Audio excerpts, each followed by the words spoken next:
Let's watch some Kingdom Hearts slander.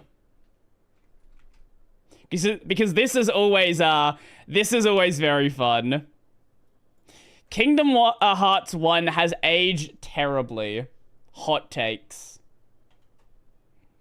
Actually, finally set up FCRTX and Moz got my system yesterday. I haven't had it set up in a while. I should get it reset up. I have been wanting to for a bit. Let me just go to just chatting. There we go. Let's have a look and see what this is. I saw it and I watched a little bit of it. I was like, okay, sure, why not? Anyway, let's check it out. Join our Kingdom Hearts Discord server. Link down below. So I made this good. tweet talking about Kingdom Hearts 1 is age fine, you're just bad. Uh-huh. I'm gonna be honest. I do feel this a little bit. Now, maybe the you're just bad part is a little mean, right? It might be a little mean. I probably shouldn't say you're bad at the game, because most Kingdom Hearts players are bad. Okay, that was even meaner. Seriously though, like most Kingdom Hearts players are not freaking Nintendo. Me, I'm bad. I'm bad. 10 violin, you know, all these speedrunners, even outside of speedrunners, they're not Jeff on Twitter. They're not. Honestly, I think KH3 is like most of KH3 is just mind-numbingly simple combat, and then you get to the DLC and you're like, oh, this was made for fucking speedrunners. Why the hell is the difficulty turned up to 11 here? And then you get to the second part of the DLC, which I didn't even get to, which is so much fucking worse. You know, Maka Chop or Yachi Nanase, they're not doing these crazy combo things. Most Kingdom Hearts fans are playing, press the X button, experiencing the story. You know, they're enjoying X their to RPG win. elements. They're finding their chest. They're doing their little mini games, and they're button mashing. You know, they're button mashing to have fun. They know to dodge and block during certain attacks, but they're not analyzing the crap out of it. They're analyzing it to win, not analyzing it to perfect the fight or explore the deeper gameplay mechanics or anything. So when I say most Kingdom Hearts players are bad, they're not literally bad. I just say it in the sense that like a lot of Kingdom Hearts players are they're more casual. Like Kingdom Hearts is a series made. That's why there's so many different difficulty options. It's a series made for. If you play, why would you play? Like, just don't play on beginner. There's no reason to play on beginner mode. Just don't. Just don't. Namely, use the keyboard shortcut to switch between in FCRTX and have input method panel on or input method on your panel. For anyone to experience, like your little 4-year-old brother could beat this game. But your like 20-year-old, 30-year-old gaming veteran can also have like the hardest time of his life fighting the data battles and Yozora on critical mode level 1. No, just data battles normal, nothing more than that. Like no need to do level 1 or anything. Just data battles full stop. Kingdom Key only. Like did I beat the game? No, I have not beat Stranger of Paradise yet. I kept running into bosses that are fucking disgusting, and I'll do it next week. Ways to make Kingdom Hearts fun for every type of player. Casual, I guess speedrunner, competitive. I don't know what competitive would be for Kingdom Hearts, but I'm gonna just use the word to talk about a sense of difficulty or sense of like accomplishment. Just every type. I do think there was something nice about early Kingdom Hearts combat. Like Kingdom Hearts 1, yeah, it's very simple. I think Kingdom Hearts 2 was like pinnacle Kingdom Hearts combat. I like Kingdom Hearts 3 for what it is, but I do like the grounded nature that the earlier games had. And I feel like KH4 is going to go down the same route as KH3. Like it's kind of hard to justify the power scaling you had in KH3 and then tone it way back down. But I don't know. Maybe they'll make it feel less floaty. I don't know. We'll have to like. We still don't even fucking have any more content for KH4. We don't even know, like, anything else about it besides that first trailer. Of player can get into Kingdom Hearts, have fun, enjoy it, and, you know, have a good time. We had some people who are like, yes, I super agree with this. You had some people who were, like, you see this person... YouTube like, viewers having zero context? What do you mean YouTube viewers? Point. No one's been watching on YouTube the entire stream. 2 just has smoother gameplay. Everything else is not nearly as good as the original game. I'm having a couple of people... Wait, sorry, what was that? Like... I super agree with this. You had some people who were, like, you see this person, you're like, this. exclamation point.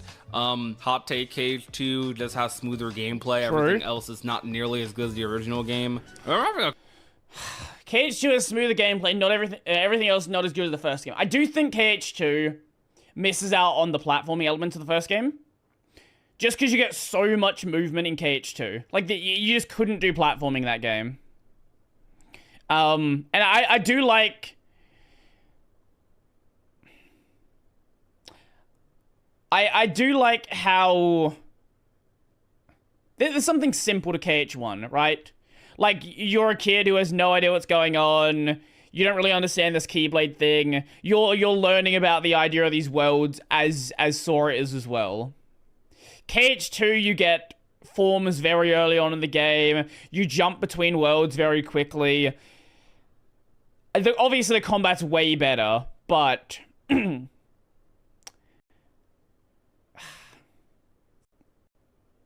I don't know. That like KH1 will always hold a special place in my heart. A couple of people like talking about how is this even like really a hot take?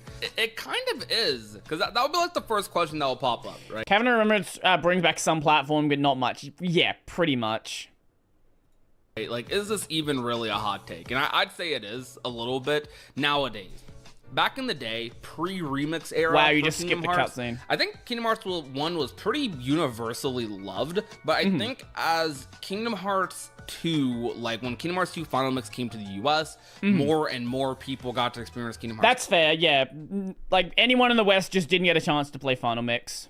2, a lot of people who grew up with Kingdom Hearts 1, Kingdom Hearts 2, like a lot of those people, like, you know, they're the people who are on Twitter, they're the influencers, they're the people who have been pushing and praising this game. And 1 had some additions in Final Mix as well, but nowhere near as much as 2. Like 1, you got a Keyblade from the Ice Titan. It had critical mode, it had level 1. What other changes did KH1 have in Final Mix?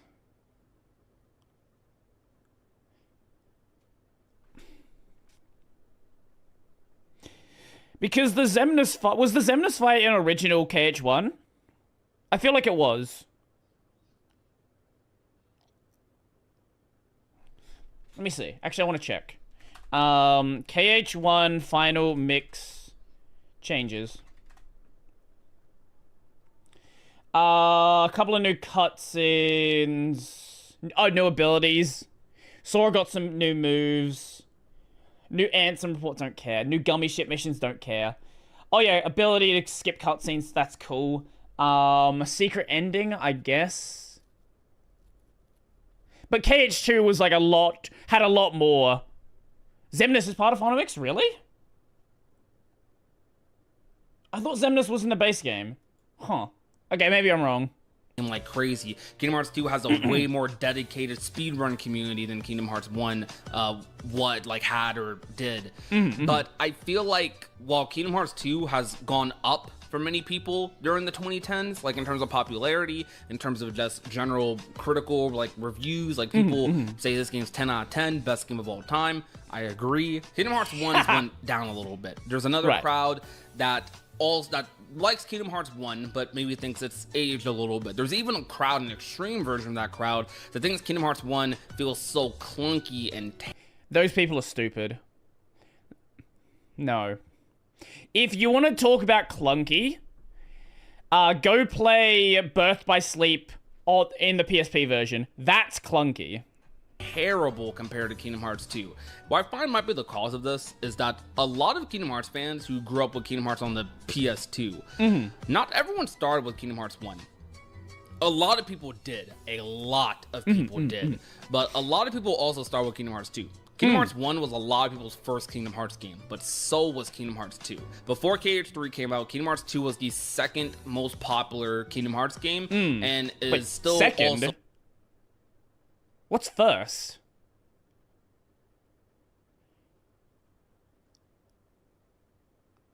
Wait, hold up. Most selling Kingdom Hearts games.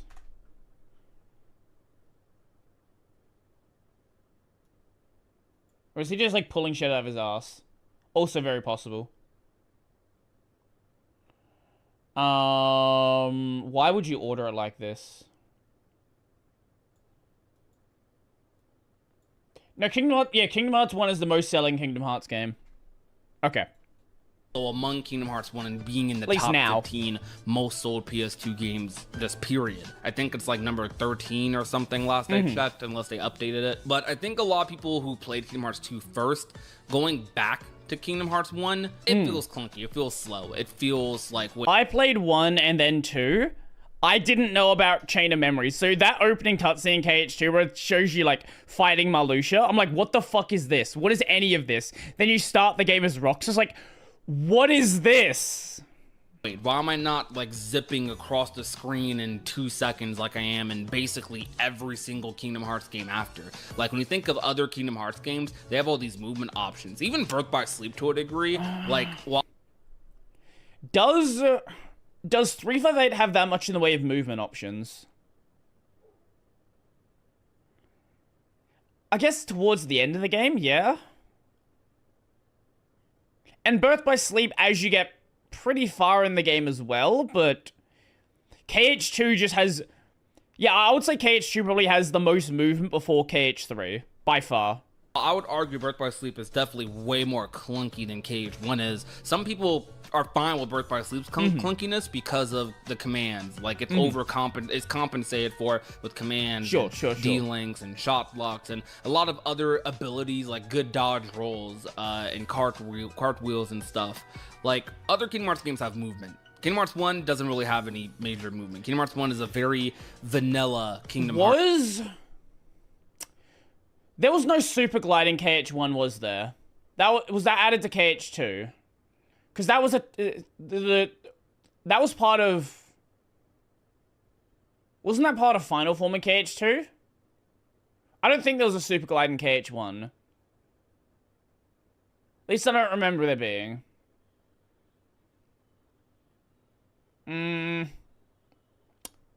Hey yo, how you doing? Welcome. Because I know there wasn't, like, air dashes in KH1. That wasn't a thing. There was Super Glide. Where did you get Super Glide? Wait, KH1 Super Glide.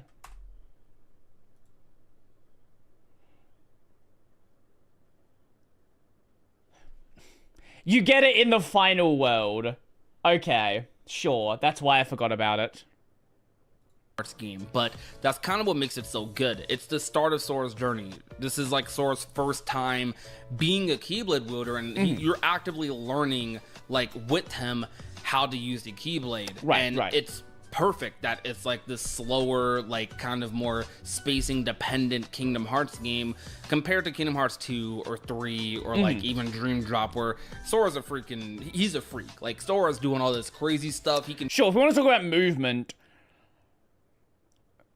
honestly, I would say KH3 has more movement than Dream Drop. But obviously Dream Drop is like it is the highest form of the flow motion, just because you're in the dream worlds. KH3 just has so much aerial movement. You can stay in the air for so fucking long in that game. Beat Goku, like, he's broken. He's super broken in future Kingdom Hearts titles. We know what happens. So I kind of think it's a lot of people just contrasting Kingdom Hearts 1 to Kingdom Hearts 2, and it might be a similar case with Kingdom Hearts 3, where some of the criticisms for KH3 came from people trying to play Kingdom Hearts 3 like how they played KH2. And that might be what's happening with Kingdom Hearts 1. Some people are playing Kingdom Hearts 1 like it's Kingdom Hearts 2 or 3, and they're trying to do that. They're fighting against the controls. It just feels super slow to them. And not even trying to nuance it to that degree, but, like, if it's not their preference at the end of the day, it's not their preference. I get it. Not everyone's into Souls games or Souls likes, because Kingdom Hearts 1 is... Please don't call KH1 a fucking Souls like. Shut up. Shut up. Do not say that. I'm fucking watching you. Do not fucking call KH1 a Souls like. He's gonna do it. He's gonna fucking do it. Probably faster than your average Souls games, but some people, not everyone's calling those games clunky or super slow or like bad or whatever people say about KH. I think the reason why KH1 feels clunky, there's a couple of things. you're very grounded. You don't really have much in the way of combo finishes. Magic is very limited. Like the way you use magic in KH1, you can use a couple of spells and then you have to like build it up very slowly. I think it's just the combat feels less dynamic. That's sort of the main thing. Kingdom Hearts 1's combat is amazing, and I think the Final Mix version of Kingdom Hearts 1 made a crap ton of improvements, dude. Now there are some aspects of Kingdom Hearts 1 that have aged. For example, Night Sky here, very big Final Fantasy channel. I think they're like over 100,000 subscribers on their Final Fantasy channel. Follow their new Twitter account, by the way. They got shadow banned on Twitter, so you guys should definitely follow them.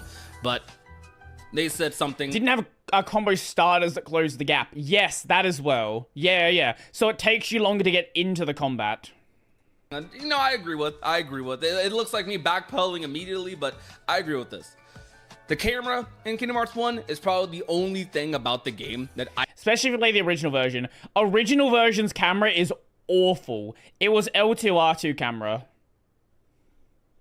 Not good at all. Not at all. I can say has aged like really bad. I'm not a fan of PS2 camera. This isn't exclusive to Kingdom Hearts 1. This is a thing with a lot of remasters of PS2 games. PS2 camera was rough. KH1 is definitely slower than KH2 100%, but does slower mean bad or does slower even mean aged? Like, because when I think of age, like a lot of people use age in like a derogatory sort of way, where they're saying, this game is aged bad. It's kind of like, well, when you say it's aged bad, then yeah, you are just saying like it aged bad. But a lot of people, when they talk about these games being aged or KH1 just kind of being a little outdated, needing a remake, needing a big remaster, like. No. I don't know. I don't think Kingdom Hearts 1 is the most urgent game that needs a remaster. There's other Kingdom Hearts games that came out later. Magic is OP, so Souls. That thing need a remaster or remake first. Days, Recoded. Magic isn't OP in the early games. KH3 it is. KH3 Magic is fucking busted. The entire key. KH2 the only magic that is broken is Reflect. Reflect is Reflect. There's a reason why Reflect is not back in KH3. It was how you beat every single boss, basically. Saga. Kingdom Hearts 1 is not at the top of the list, but I know that if we were to get remakes of these Kingdom Hearts games, Kingdom Hearts 1 would probably be at the top of Square Enix's list because it would perform the best. Like, I think a Days remake from the ground up, while it would probably perform pretty well, like it would probably sell like 1 million, 2 million copies, something like that. A Kingdom Hearts 1 remake, one of the top selling games of all time, one of the top selling games on the PS2, that game getting a remake would be like generational. Like, even people who how would you feel about a KH1 remake? Like, giving it the FF7 remake treatment, where it's not just like a light remaster, and not like Oblivion where it's like, oh, we just put it in UE5, but a full remake from the ground up.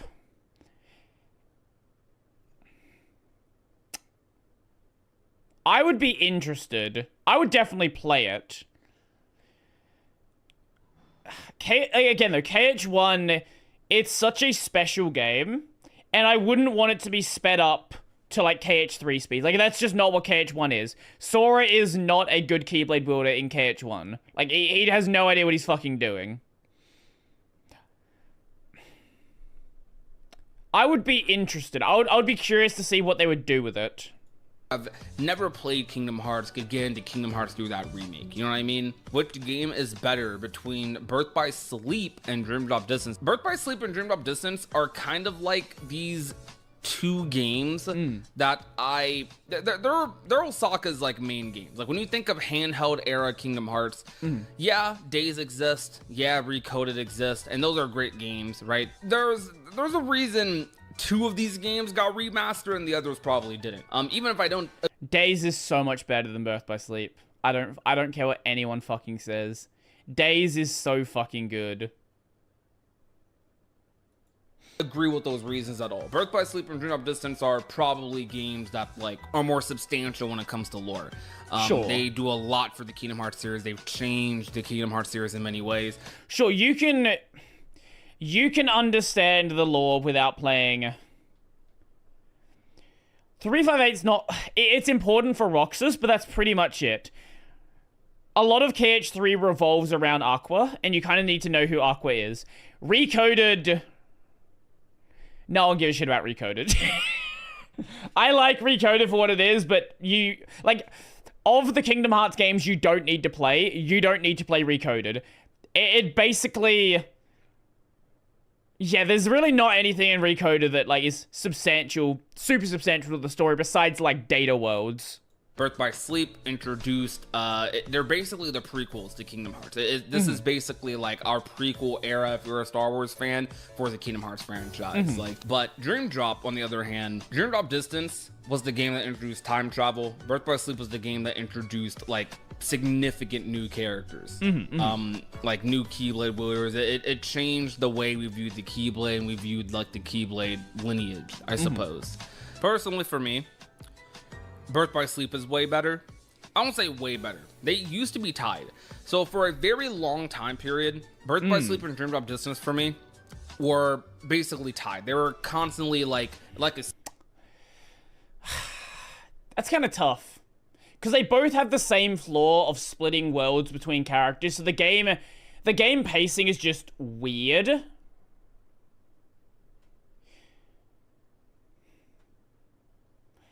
I think one of the issues I have with... this is the problem I have with a lot of the later Kingdom Hearts games.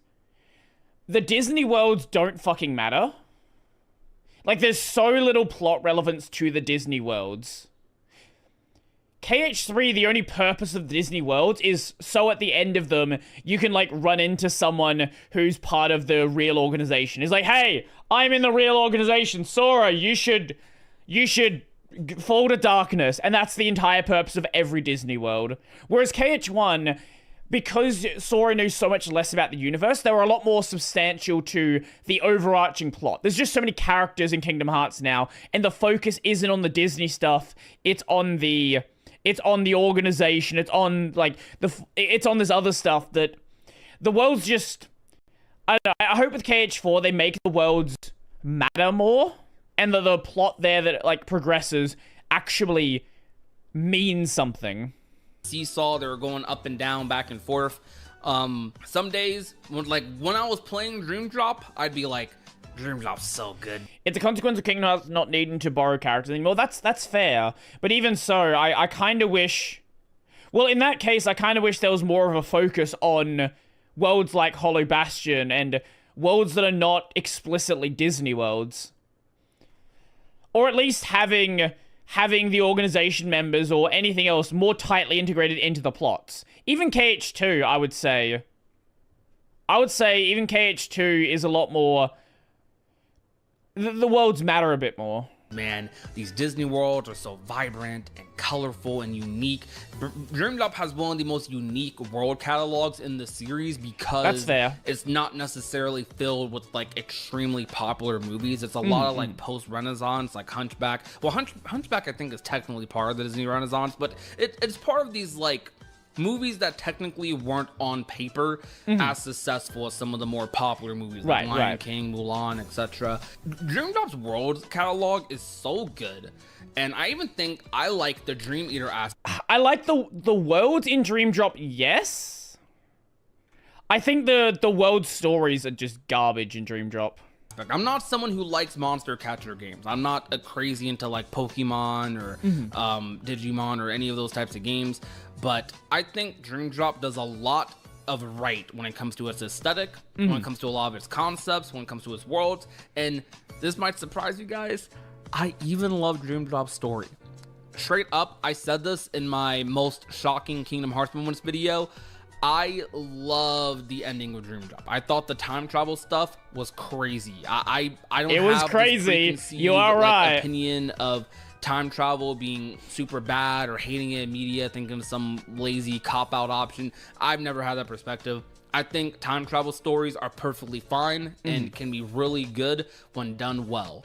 Birth by Sleep, Dream Drop, Days, Recoded, these games aren't nearly as explored as the number tiles are. So we went into this with the perspective of, let's take these games and really just take it to the limits. We found that with Dream Drop, there was a lot of struggle, and there was a lot of just weird jank when it came to its mechanics and its enemy design. I think one thing. Sorry, I'm thinking about something I said earlier. My only worry with a Kingdom Hearts 1 remake is they would Kingdom Hearts 3ify it with the like art style. I think there is. I really like early Kingdom Hearts art style. I don't like the. I don't think KH3 looks bad. I just don't like the direction that KH3 went. I would have preferred them to keep it more in line with the traditional art style. He thinks young Xehanort has done well. What about KH4 having more Final Fantasy worlds instead of Disney worlds? Would you enjoy that, or would you want more native world building from the Kingdom Hearts universe?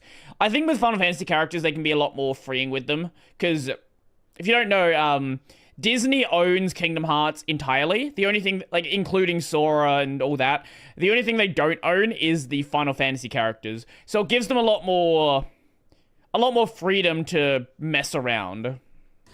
And we found that there's just a lot of things in Dream Drop when you are taking a more like thoughtful approach towards the game. There's a lot of mechanics in Dream Drop that make me question things. Like most of the Dream Eaters, for whatever reason, just have like a crazy amount of like stun attacks. They're hyper aggressive on critical mode, and it's really hard to try and do anything cool in those games. We made an entire like 20-minute video talking about how much depth I'm gonna sleep now. Good night. Catch you later. Like over a couple of years ago, and we mentioned things like the juggling mechanics that I tweet out on Twitter, a matter of fact. Let me show you guys right here. You guys know you could do this to Terranort?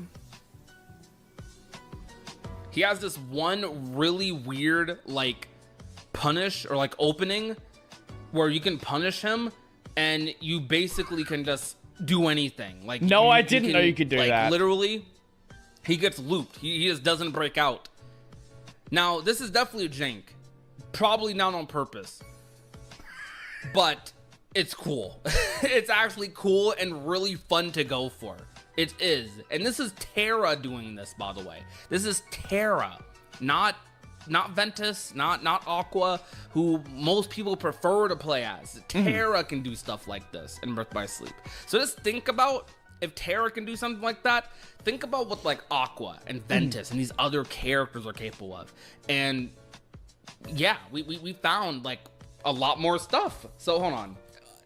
And Birth by Sleep, you actually can do it on a lot of bosses throughout the story. Like this is the Frozen Cavern, for example, in a combo contest submission, doing a combo on Captain Hook. Like to some people this isn't interesting, right? To some people they want something more interactive, not just you wailing on a boss while he's like stopped, right? But this is more than most like other KH games have, and it's cool because Kingdom Hearts doesn't really do much with status ailments. The only thing similar to this I can think of, and oh look, my god, it's break time on him, put a little mind shield around him and everything. Like it's so cool. The only thing similar to this kind of is like Maleficent and the Maleficent strats in KH1. You can do stop stuff on Maleficent and Captain Hook actually, and it's pretty cool. But like Birth by Sleep is the only other game that can do this. It's just interesting. Like it's very interesting. Like a lot of the stuff you can get away with in Birth by Sleep if you really do like try. I know, get the fact that they designed the game to punish you for using Terra. Terra is... I like Terra for what he is, but I don't know why they made him feel the worst to play. Like, it makes sense to balance your characters differently, right? Like, Aqua is your mage, she's gonna maybe move faster around, but like, I don't know why they didn't give Terra the, like, a barrier. Or something equivalent.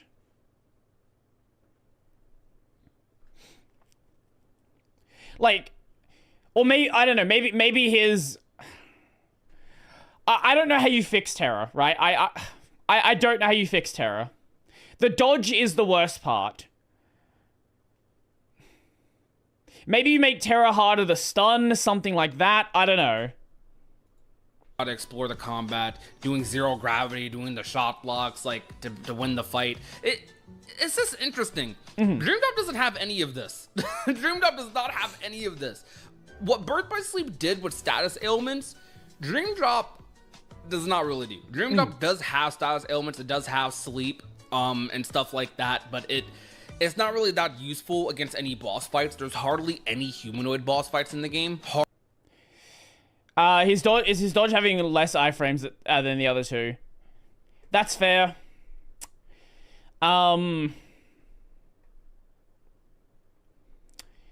Maybe... Well, maybe you could have a system where it encourages block more. Like, maybe his, maybe if he blocks an attack, like his counter is like a guaranteed stun on most things, right? Like, something like that. Where it makes you play a different way, but it gives you a benefit for playing that way. Hardly any.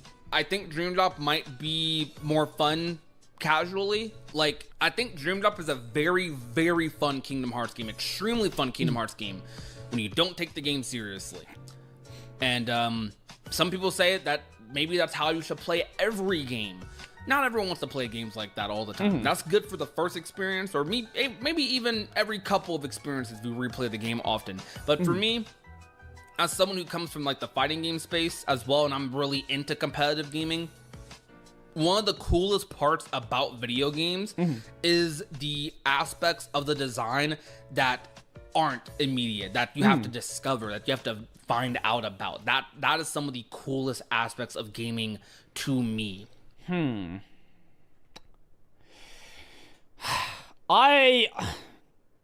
don't hate KH1. That was a good video. I don't hate KH1. I think it is a good game for what it is. I think a remake, if it was done, I would be worried about it feeling too much like a modern Kingdom Hearts game. And I think it's really hard to tell what that's really gonna look like until we see KH4, right? Because the last Kingdom Hearts game we've had that's like a real Kingdom Hearts game is 3. And 3 obviously has its critics.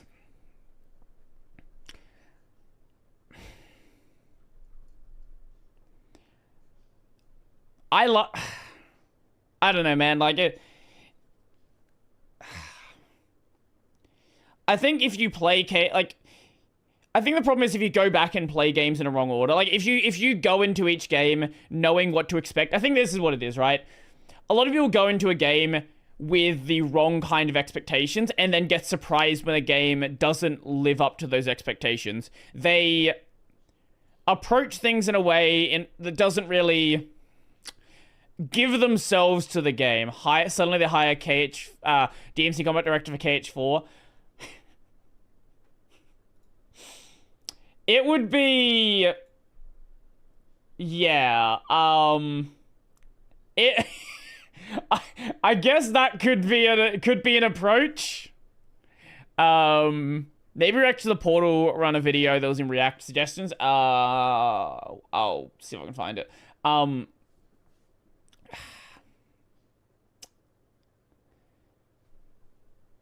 I don't know, man. I'm excited for KH4, and I think the early KH games are good, but you have to approach them for what they are. What do we have in here? You sent me the Bringus video. It's 56 minutes long. No, I'm not gonna watch that today. Not a chance at all. We're gonna watch that today.